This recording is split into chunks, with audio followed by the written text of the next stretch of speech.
Hello and welcome to the Loudspeaker, your definitive guide on how to scale your startup. This first tip for every fintech startup is what are the media and press saying about us? How are we being perceived by these people? PR stunts are any activities that allow you to engage with the audience. I don't agree with the fact that all publicity is good publicity. Here is where we talk to communications professionals from all around the world to let you know what are the best practices and cool ideas that you can implement for your startups.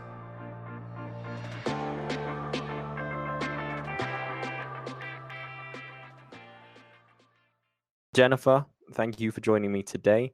Would you be able to explain for our listeners who you are and what you do at Publicize?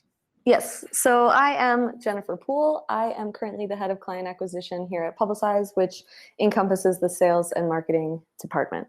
Awesome. And I think it's great to have you on today because I know that, well, we're friends, so I'm obviously going to be pretty biased, but you're a very social person. I think both of us are quite extroverted. So I think this is a great conversation to have around networking today. And I'd love to start off by seeing how you've taken on networking during these tough times of quarantine. And if you've got any examples of how you've been networking during these difficult social distancing times. Yeah, well, that's definitely an interesting question. I would say most people, the first thing that comes to mind when they think about networking are just going to events, meeting people in person at an event that's designated a quote unquote networking event. But networking's definitely not had to stop in the quarantine just because of social distancing measures. It's absolutely possible to continue networking, for example, using LinkedIn, using your current social networks, using your personal business networks that you might have like developed within your own company. I know that I've personally been reaching out to people that have been within just my business network, my network at Publicize, asking how are they doing with COVID, how it's been impacting their business. And you can just reach out to people through digital means and ask, how are things going?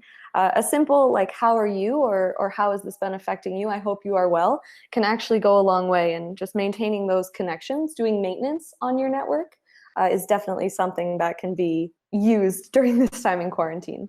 Yeah, and I think that social media really is probably the strongest form of socializing that we can do, unfortunately, at the moment. And I think one fact that has highlighted that is just the amount of memes that we've seen on social media. I mean, that's completely unrelated to networking, but at the same time, like, however you resonate with the people within your network, I mean, it could be with memes, it could be with anything, I suppose.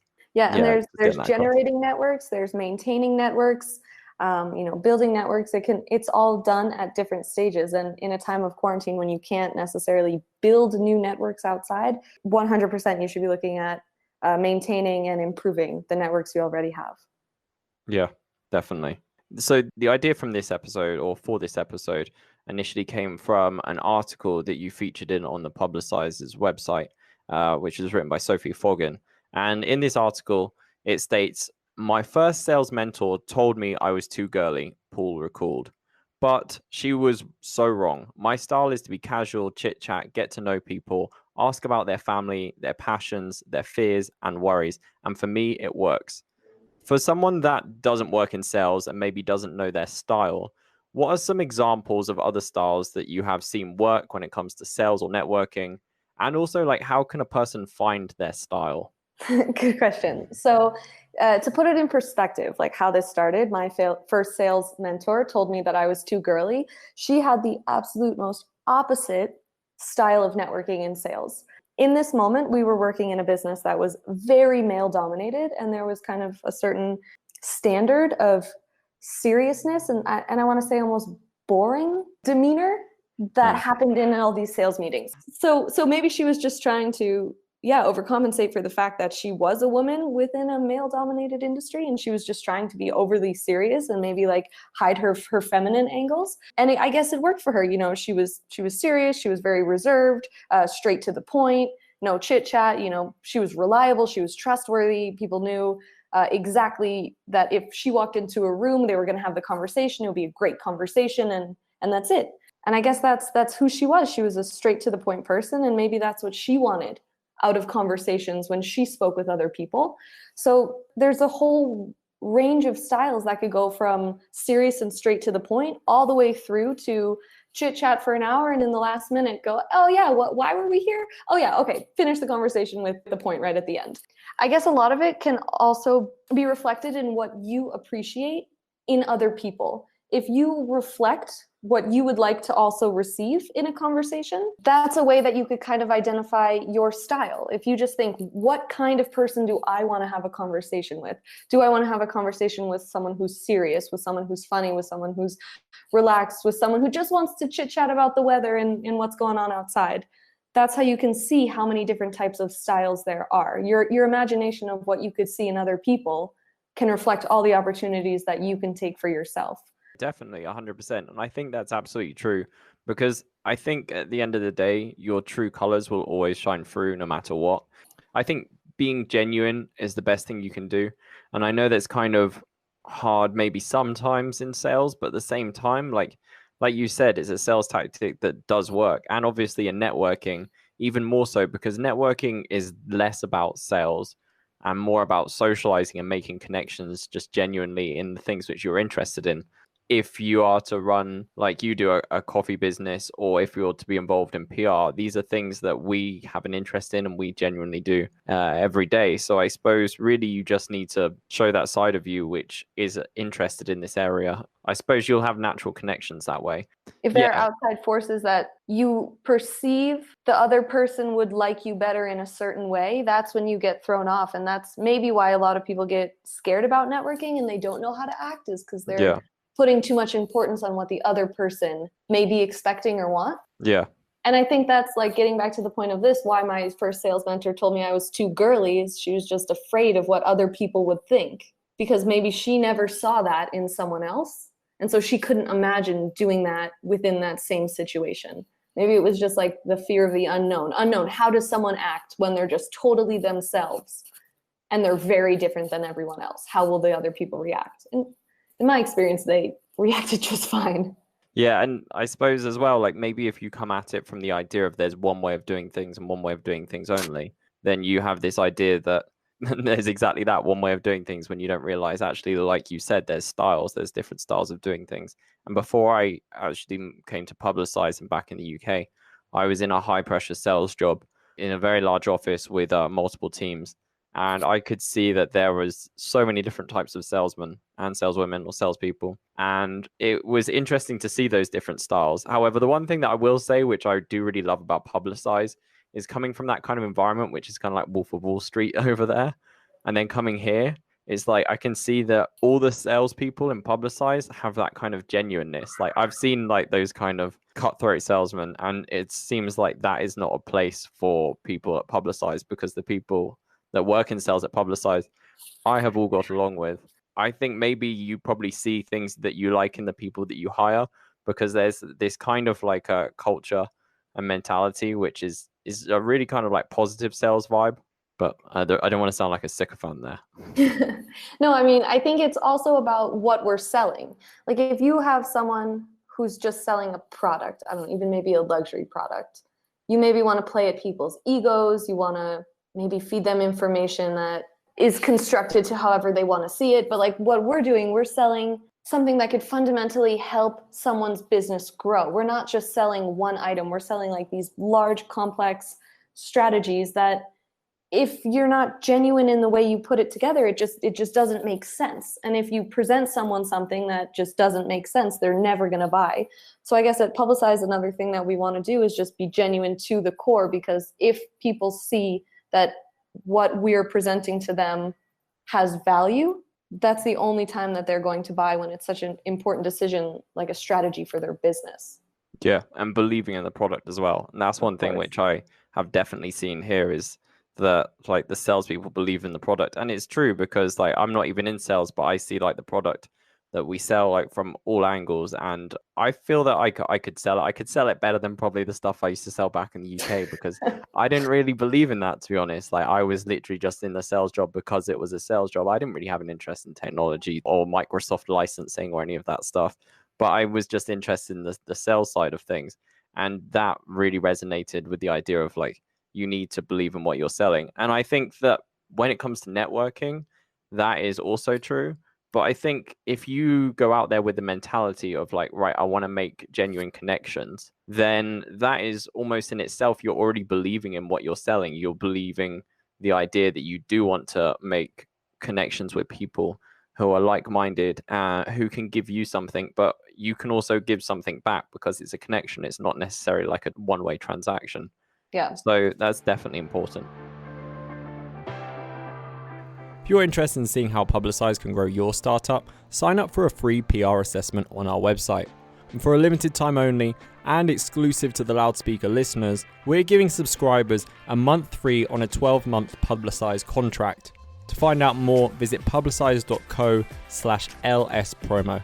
That's publicize.co/LSpromo. One thing that I really wanted to ask you, you're someone that's like very outgoing and very confident. What advice would you have for individuals who are perhaps more introverted and find it difficult to really get the most out of social networking or even get started? I've actually had this situation before. In a previous job, I was training someone who they declared themselves an introvert. They declared that they weren't so outgoing. I knew that they were in the inside, maybe a little shy, but I kind of boiled it down to when you are networking, you need to just amplify all of the positive characteristics that you already have inside of you. And you could think of a silly example, like if you go to a show, like a Broadway play or something, the people don't just put on regular makeup, they put on stage makeup. They're out kind of giving a performance. And because they have these exaggerations of their already like good features, let's say, the people in the back are already able to feel like the energy that comes outside of them. So if you're in a networking event, if you're in a crowded room, let's say, you have to walk around the room and find connections with people who you could potentially benefit from with a business relationship. If you are just quiet and your energy is a little bit small, like how will you expect to share that energy with all the people in the back of the room? Like you have to a little bit put on your stage makeup.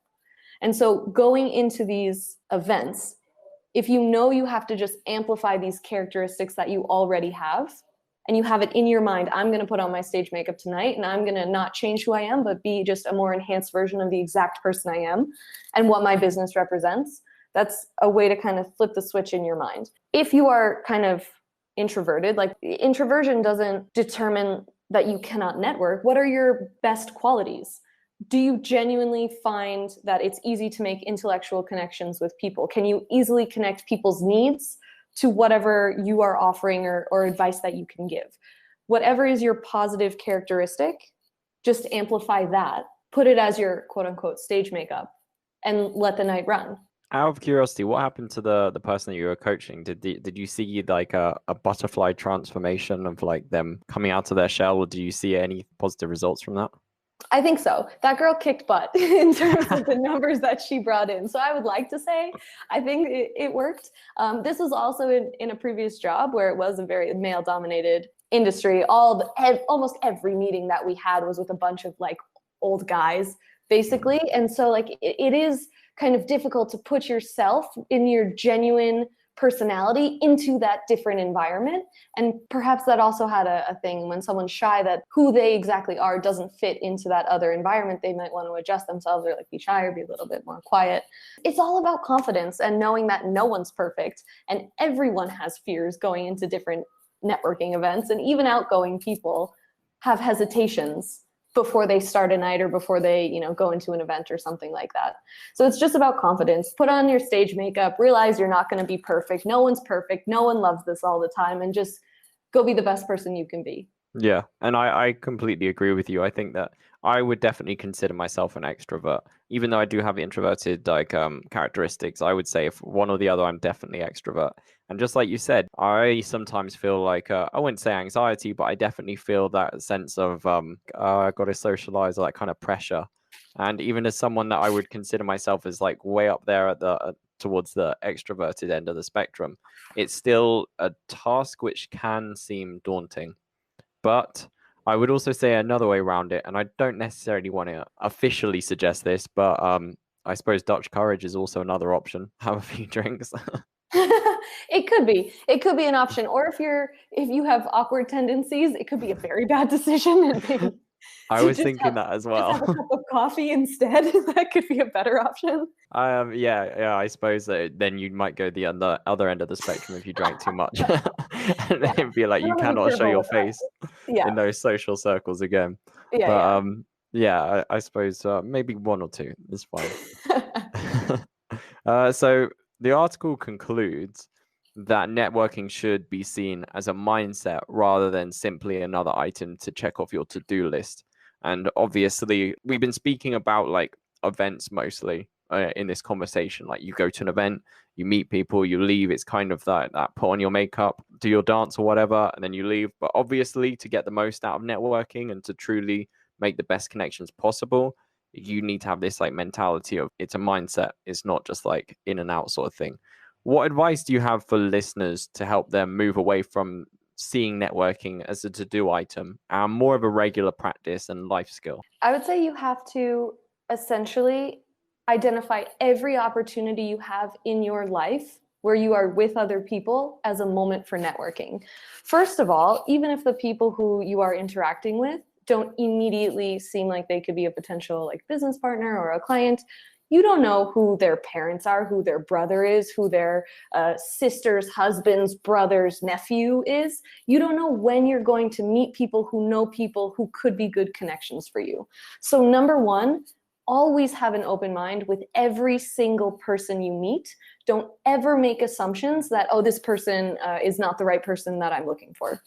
Oftentimes it won't be the right person, but I've been pleasantly surprised dozens of times by someone who I thought like, okay, they're nice, but like they're not going in the direction that I'm looking for. And so many times it actually has given an opportunity by just following up and being nice and talking about their passions and their worries and their family and what's their favorite food. And by having conversations around the point, you might be able to find second degrees of connections that could benefit you. So that's number one. Never judge a book by its cover, so to say. Number two is just identify that, yeah, every single time you interact with someone, it could be an opportunity or a missed opportunity. So to give you an example, one time I was, at the office at Publicize. I left for a lunch break. I went to a coffee shop and I just was overhearing the conversation at the table next to me. Some guys from South Africa who are here on a coffee buying trip. And in my nights and weekends, I have a coffee exporting company. So I could have just, been quiet, let them continue their lunch. But I knew that if I didn't take this chance, it would have been a missed opportunity. So I poked my head over to their table. I'm like, hey guys, what are you talking about? Are you looking for some coffee? And that's something that can be weird for some people. But I figured they'll react one of two ways. They'll either ignore me, or they'll say, yeah, actually, we were just talking about that. And it was the second one. They said, hey, why? Do you sell coffee? Do you export coffee? And I said, yeah, absolutely. I invited them to a roastery that we work at for that exact night. We did a coffee tasting session and we're still in contact to this day. They haven't yet become a customer, but it's someone who, unless I interrupted their lunch because I was eavesdropping, I never would have had their contacts. I never would have been able to promote my company, and there would have never been a chance for me to sell them. I haven't sold to them to this day, but there's definitely an opportunity in the future because I interrupted their lunch one time. Yeah, and it's on the cards because you did that. And I think it's like that saying that goes something like, you miss 100% of the shots that you don't take. And having if you didn't take that shot, if you didn't reach out, then there'd be no doubt that it wouldn't be on the cards, whereas now it is. Yeah, and what's the worst thing that's going to happen? Do you think they're gonna bother? Oh yeah, we were at lunch and a girl interrupted us. Like, no, they're not ever going to tell someone that story. They're never even going to think of you after this. So what are you holding back on? And then another part, it's not just that you miss 100% of the shots you don't take. Even the best people miss like 3/4 of the time. Like the best performers in the world could even miss 3 out of 4 shots that they do take. So if you go into that knowing it's statistically not going to work out, but I'm going to try anyway, that's when you have the confidence to say, even if I screw up, I don't care because I tried. I like that. I like that energy, and I like that. I mean, it's scary to do in real life, but I think you said, the more that you do it, the more accustomed you get to it, and also the more you do it, the more results you're going to see, and that's encouraging. Jennifer, thank you so much for joining me. I think that story is a fantastic place to finish. And if people do want to get in contact with you because they're interested in Publicize or anything like that, or just perhaps interested in exporting some coffee, how can they get in contact with you? Well, you can directly get in contact with me for anything related to Publicize at jennifer@publicize.co. I'm very friendly, so in case you just have a question, like don't feel shy to reach out. And yeah, in case you are looking for some Colombian coffee or you need help exporting some coffee, you can reach out to jennifer@thosecoffeepeople.com. Awesome.